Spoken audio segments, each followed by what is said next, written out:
자, 그래 이거죠. 개인 나홀로 오늘 1조 원 매수를 했습니다. 하지만 굉장히 외로웠는데요. 이 종목에 주목하랍니다. 자, 이제 뭐 섹터에 한정 짓지 않아도 되고요. 시장 상황에 한정 짓지 않아도 되고 우리 오늘 나오신 세 분의 파트너님 필살기 종목 공개해 주시죠. 자, 한번 보도록 하겠습니다. 먹어야 산다. 먹어야 산다. 언택트주 5G. 자, 과연 어떤 종목인지 확인해 보도록 하겠습니다. 대상 그리고 나이스 평가 정보 솔리드 세 종목을 필살기 히든 종목으로 오늘 가지고 나오셨습니다. 가장 기대되는 이슈가 아닌가 싶어요. 가장 오늘 메인의 이슈인데 우리 강준혁 파트너님부터 대상을 선정을 해주셨죠. 어떤 관점에서 우리가 접근을 해야 될까요? 먹어야 산다라고 적어놓고 우리 신 대표님이 언택트 주라고 해서 술 얘기인가? 뭐 이런 생각을 했었는데요. 자, 이렇습니다. 지금 코로나 부분이 확산되고 하는 부분 때문에 사실은 이제 급식이라든지 하는 부분이 많이 좀 줄었죠.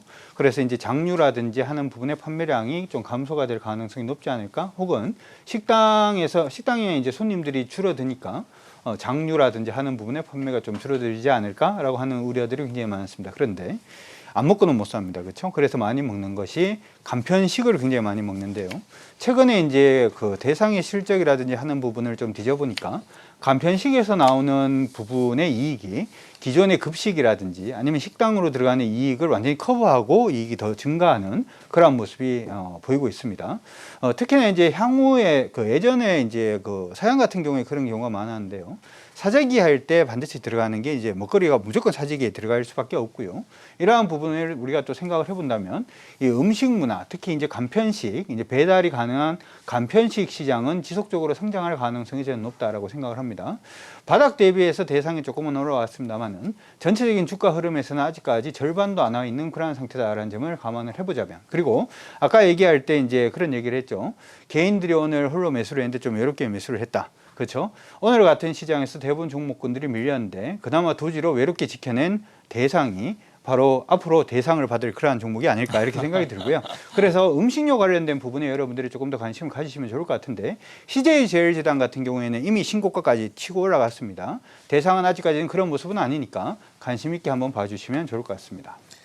코로나 증가세에 호재로 받아들일 수 있는 대상을 선정을 해주셨고요. 우리 신학수 파트너님께서는 종목 어떤 종목이요? 나이스 평가 정보. 나이스 평가 정보. 네. 언택트 관련주죠? 네. 일단은 뭐 나이스 평가 정보가 언택트 관련주가 아닌지 그러니까 모르시는 분도 계시는데요. 나이스 평가 정보 같은 경우에는요. 전자 결제에 관련돼 있는 부분에 개인 신용 평가 이 부분을 좀 담당하고 있는 그런 상황이거든요. 그래서 언택트 관련주다라고 이렇게 말씀을 드릴게요. 외국인이 사고 있는 것은 고무적입니다. 물론 이제 개인들도 좋아하는 그런 상황인데요. 주가가 내려왔을 때 주가가 내려온 부분에서 안 올라온 그런 상황이라면 매수할 수 있는 여건이 되는데요. 매수할 수 있는 근거는 바로 실적일 겁니다. 이 나이스 평가 정보가요. 코로나19 바이러스 이 부분에 있는 것도 있지만은요. 전자결제에 대한 부분들 뭐 이런 것들이 움직이는 상황이기 때문에 2분기에 대한 실적이 사상 최대다. 이렇게 얘기가 먼저 나왔습니다. 특히 나이스 평가 정보 같은 경우에는 개인 신용정보 사업하고 기업 신용정보 사업을 같이 하고 있습니다. 최근에 또 대출에 대한 부분이 많이 있는 그런 상황이기 때문에 채권 추심이나 뭐 이런 거 할 때 신용 정보가 굉장히 많이 필요하게 되거든요. 그래서 이런 부분에 대해서도 신용 정보를 할 때마다 수익이 떨어질 수 있는 그런 상황이기 때문에 유리하게 평가가 되고 있고요.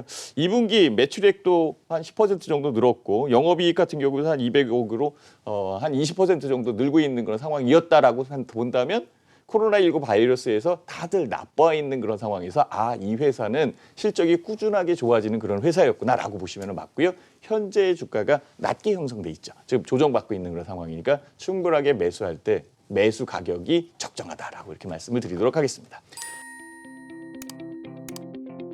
언택트 수혜를 받을 수 있는 나이스 평가 정보를 설명을 해주셨네요. 자, 지금 밑에 있는 티커바를 봤더니 저희가 방송 시작할 때는 다우존스의 하락이 상당히 좀 깊었었는데 지금 좀 줄이고 있는 상황이고요. 그리고 나스닥 지수에 이어서 S&P 500도 플러스로 전환을 시키려고 노력을 하는 흐름이 보입니다. 자, 요 관련된 부분은 제가 잠시 후에 시장 한수를 통해서 집중적으로 한번 분석을 좀 해드리도록 하겠습니다. 자, 그리고 우리 안익기 파트너님, 솔리드. 네. 저도 좋아하는 종목이긴 합니다. 설명해 주시죠. 네, 5G는 향후 성장성 좋아지고 실적도 계속적으로 향상되는 기업군이고요. 지금 앞으로 뭐 수년 안에 계속 글로벌도 다 5G로 전환돼야 되는 시점이기 때문에 현재 거래량 조금 줄어들면서 눌려 내려오는 과정이지만 저는 다시 한번 또 올라갈 수 있는 에너지가 좀 비축되고 있다. 오늘 웹인들 매수도 괜찮았고요. 그리고 퍼솔리드는 이제 중계기, 유선 정송 장비 공급하는 기업인데 3사 다 들어가요. SK도 들어가고 LG 플러스 또 SK텔레콤, KT 다 들어가기 때문에 실적도 괜찮고 성장성도 부각되는 종목으로서 뭐 다른 종목들도 있습니다만 5G 쪽에서 솔리드는 조정이 좀 있는 과정이기 때문에 조정 시 매수하시고 앞에 고점에 돌파 가능성 충분히 있다. 긍정적인 전략으로 물량 모아가는 전략은 나쁘지 않다. 이렇게 보고 있습니다.